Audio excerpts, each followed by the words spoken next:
জাতীয় থেকে আন্তর্জাতিক, প্রান্তিক জনপদ থেকে নগর চারপাশ, ঠিক কি ঘটছে এই মুহূর্তে এসব নিয়ে আয়োজন এখন চারদিক। পুরো আয়োজনের সঙ্গে আছে আমি সাজিদ আরাফাত। বিশ্বব্যাপী মুসলমানদের নিশ্চিহ্ন করে দেওয়ার চেষ্টা হচ্ছে। সাম্প্রতিক সময়ে শান্তিপূর্ণ কর্মসূচিতে বিশৃঙ্খলাকারীদের পতিত স্বৈরাচার ও ইসরায়েলের লোক বলেও আখ্যায়িত করেন বিএনপি নেতারা। বিকেলে রাজধানীর নয়াপল্টন থেকে বাংলা মোটর পর্যন্ত ফিলিস্তিনের প্রতি সংহতি র্যালির আয়োজনের শুরুতে এসব কথা বলেন দলের নেতারা। বিএনপি নেতারা অভিযোগ করেন, গণহত্যা নিয়ে ইসরায়েল জাতিসংঘের কথা তোয়াক্কা করছে না। পতিত আওয়ামী লীগ ইসরায়েলকে স্বীকৃতি দিয়েছিল।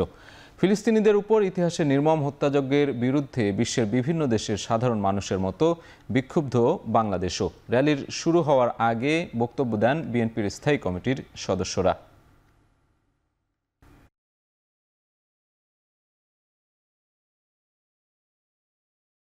ইন্দো মার্কিন ষড়যন্ত্রের কারণে এই ফিলিস্তিনি জনগণ গণহত্যা সহ অমানবিক নির্যাতন নিপীড়নের শিকার হচ্ছে যুগের পর যুগ, দশকের পর দশক। আমি মনে করি বাংলাদেশের 18 কোটি মানুষ ধর্ম নির্বিশেষে, ধর্ম নির্বিশেষে প্রত্যেকে ফিলিস্তিনিদের পক্ষে, প্যালেস্টাইনের পক্ষে এবং ইসরায়েলের বিপক্ষে। যদি মুসলিম বিশ্ব কার্যকরভাবে আজকে ঐক্যবদ্ধ হতো, তাহলে আজকে এই ইহুদিরা, এই ইসরায়েলিরা এই অত্যাচার করতে পারত না।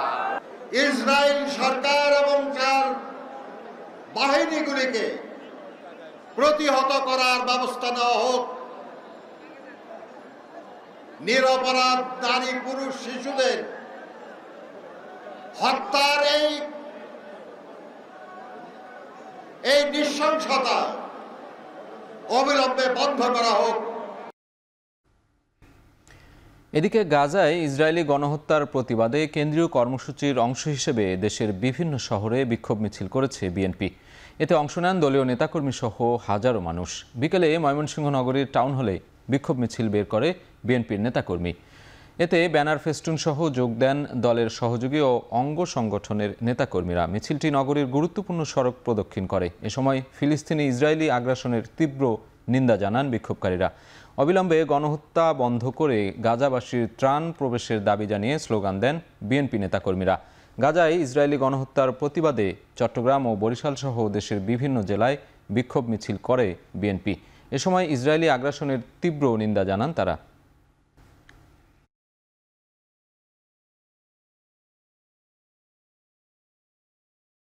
পৃথিবীতে আর কোনো যেন শিশু কোনো বোমার আঘাতে, কোনো বুলেটের আঘাতে যেন মৃত্যু না হয়। আমরা প্রত্যেকটা শিশুর সুনিশ্চিত সুন্দর ভবিষ্যৎ নিশ্চিত করতে চাই। আমরা চাই অচিরে হামলা বন্ধ হোক এবং এই ইহুদি রাষ্ট্রের বিরুদ্ধে যথাযথ ব্যবস্থা নেওয়া হোক। প্যালেস্টাইনে যে অত্যাচার চলছে সে অত্যাচার বন্ধ না হওয়া পর্যন্ত আমাদের বিক্ষোভ সমাবেশ, আমাদের প্রতিবাদ চলতেই থাকবে। অন্যায়ভাবে ওখানকার শিশু, নারী থেকে শুরু করে বেসামরিক লোককে হত্যা করা হচ্ছে।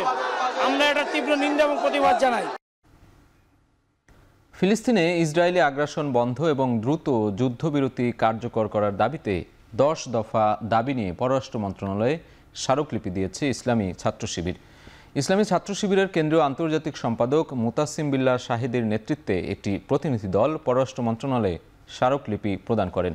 স্মারকলিপিতে ফিলিস্তিনে যুদ্ধবিরতির পাশাপাশি আন্তর্জাতিক মহলের পক্ষ থেকে মানবিক সহায়তা পৌঁছাতে দ্রুত ও কার্যকর ব্যবস্থা গ্রহণের আহ্বান জানানো হয়।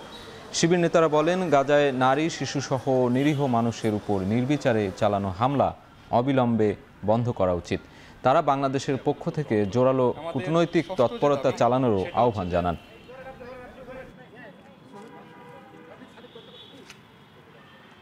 আমরা ফিলিস্তিনে যেন দ্রুততম সময়ে একটি যুদ্ধবিরতি কার্যকর হয়, এই ব্যাপারে যেন ইন্টারন্যাশনাল কমিউনিটি স্ট্রং ভূমিকা পালন করে, সেজন্য বলেছি।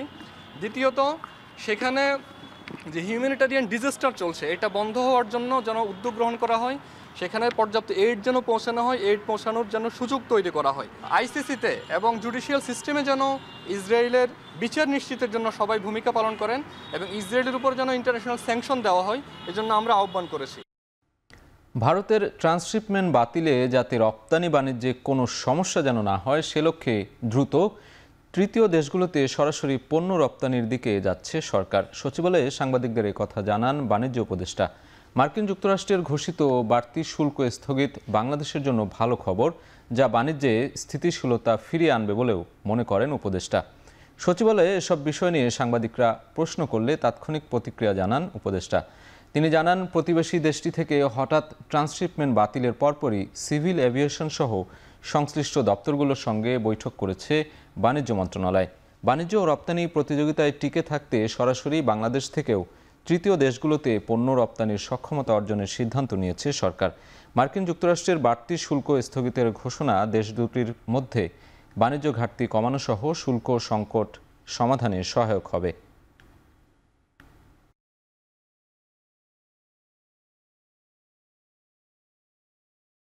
হঠাৎ করে আমাদের উপর আরোপিত হয়েছে। সো আমরা সাথে সাথেই আমাদের সকল অংশীজন, আমাদের গার্মেন্ট সেক্টরের ক্রেতা, আমাদের বিমান, সিভিল এভিয়েশন, বাণিজ্য মন্ত্রণালয় এবং সকলকে নিয়ে আমি গতকাল নিজে মিটিং করেছি।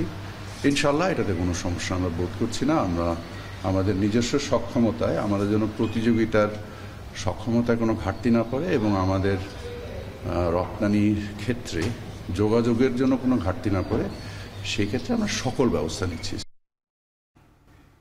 ভারতের ট্রান্সশিপমেন্ট বাতিল তুচ্ছ ঘটনা, মালদ্বীপের সাথে বাণিজ্যে প্রভাব পড়বে না বলে জানিয়েছেন ঢাকায় নিযুক্ত মালদ্বীপের হাইকমিশনার শিউনিন রশিদ। রাজধানীতে institute of international and strategic studies BISS আয়োজিত এক অনুষ্ঠানে মালদ্বীপের হাইকমিশনার আরও বলেন, বাংলাদেশ থেকে মালদ্বীপে পণ্য যায় শ্রীলঙ্কা হয়ে, তাই এতে কোনো প্রভাব পড়বে না। তাছাড়া এই ছোট বিষয় নিয়ে আঞ্চলিক সম্পর্কেও প্রভাব পড়বে না বলেও জানান তিনি।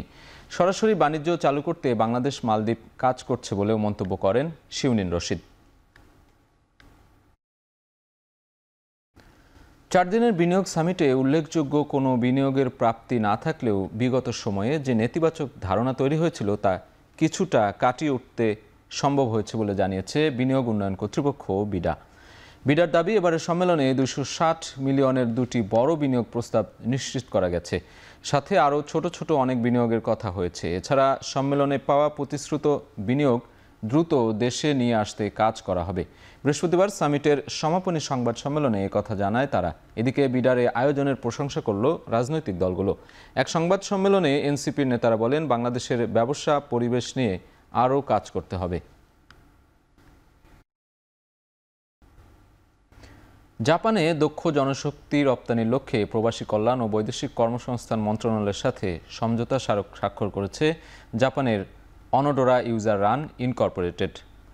দুপুরে প্রবাসী কল্যাণ ও বৈদেশিক কর্মসংস্থান মন্ত্রণালয়ে হওয়া অনুষ্ঠানে উপদেষ্টা ডক্টর আসিফ নজরুল বলেন, এই সমঝোতা স্মারকের মাধ্যমে প্রবাসে দক্ষ কর্মীদের যাবার সুযোগ আরও সম্প্রসারিত হলো। এ সময় তিনি আরও জানান, এর মাধ্যমে প্রবাসে যেতে ইচ্ছুক মানুষেরা বিনামূল্যে জাপানি ভাষা ও কারিগরি বিষয়ে প্রশিক্ষণের সুযোগ পাবে। এমনকি প্রতিষ্ঠানটি বিনা অভিবাসন ব্যয়ে জাপানি কর্মসংস্থানের ব্যবস্থা করবে। ইতিমধ্যে TITP প্রোগ্রামের আওতায় গেল 7 বছরে 695 জন টেকনিক্যাল ইন্টার্ন জাপান গমন করেছে বলেও জানান আসিফ নজরুল।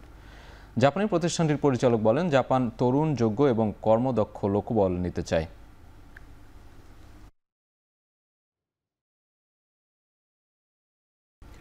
5 আগস্টে লুট হওয়া অস্ত্র উদ্ধারে এখনও কার্যক্রম চলমান রয়েছে। এসব অস্ত্র পুরোপুরি উদ্ধার না হওয়া পর্যন্ত হুমকি রয়েছে বলে জানিয়েছেন স্বরাষ্ট্র উপদেষ্টা জাহাঙ্গীর আলম চৌধুরী। আইন যেন কেউ নিজের হাতে তুলে না নেয়। আইন প্রয়োগ করার যারা তাদের হাতে তাদের অস্ত্র আমরা যতটা এক্সপেকটেশন ছিল, আমরা অত উদ্ধার এখনো কমপ্লিট হয় নাই। আমরা চেষ্টা করে যাচ্ছি উদ্ধার করতে। প্রধান শিক্ষকের কারণে প্রবেশপত্র না পাওয়ায় পরীক্ষা দিতে পারেনি কক্সবাজারের উখিয়ায় হলদিয়া পালং আদর্শ বিদ্যাপীঠের 13 জন শিক্ষার্থী। এ ঘটনায় শিক্ষা প্রতিষ্ঠানের বাইরে বিক্ষোভ ও ভাঙচুর করেছে শিক্ষার্থীদের স্বজন ও বিক্ষুব্ধ স্থানীয়রা। স্বজনরা জানান, সকালে প্রবেশপত্র দেওয়ার কথা ছিল ওই শিক্ষার্থীদের। প্রবেশপত্র সংগ্রহ করতে বিদ্যালয়ে এসে তারা গেটে তালা দেখতে পান। জেলা মাধ্যমিক শিক্ষা কর্মকর্তা জানান, হলদিয়া পালং আদর্শ বিদ্যাপীঠ এখনও শিক্ষা প্রতিষ্ঠান হিসেবে একাডেমিক স্বীকৃতি না পাওয়ায় এই বিদ্যালয়ের শিক্ষার্থীরা অন্য একটি বিদ্যালয় থেকে পরীক্ষা দেওয়ার কথা ছিল, কিন্তু ওই বিদ্যালয়ের টেস্ট পরীক্ষায় তাদের অকৃতকার্য ঘোষণা করা হয়। তারা SSC পরীক্ষার ফর্মও পূরণ করেনি। তবে অন্য একটি স্কুল থেকে পরীক্ষা দেওয়ার আশ্বাস দিয়েছিলেন প্রধান শিক্ষক। দেশের বাইরের খবর। আগামী কয়েক মাসের মধ্যেই ফিলিস্তিনকে রাষ্ট্র হিসেবে স্বীকৃতি দেবে ফ্রান্স। এক টেলিভিশন সাক্ষাৎকারে এ কথা জানান ফরাসি প্রেসিডেন্ট ইমানুয়েল ম্যাক্রো। এ সময় তিনি আরও বলেন, চলমান ইসরায়েল ফিলিস্তিন সংঘাত নিয়ে আগামী জুনে অনুষ্ঠিত জাতিসংঘের সম্মেলনে এ বিষয়ে চূড়ান্ত সিদ্ধান্ত আসতে পারে। ফিলিস্তিন সরকার এই প্রস্তাবকে স্বাগত জানালেও তীব্র নিন্দা জানিয়েছে ইসরায়েল। ইসরায়েলি পররাষ্ট্রমন্ত্রী বলেন, ফিলিস্তিনকে রাষ্ট্র হিসেবে একতরফা স্বীকৃতি দেয়া মানে ফ্রান্সের হামাসের হয়ে ভূমিকা রাখা। এদিকে দক্ষিণ লেবানন থেকে ইসরায়েল সেনা প্রত্যাহার করলে এবং আকাশপথে হামলা বন্ধ করলে আত্মসমর্পণের বিষয়ে আলোচনায় রাজি হিজবুল্লাহ।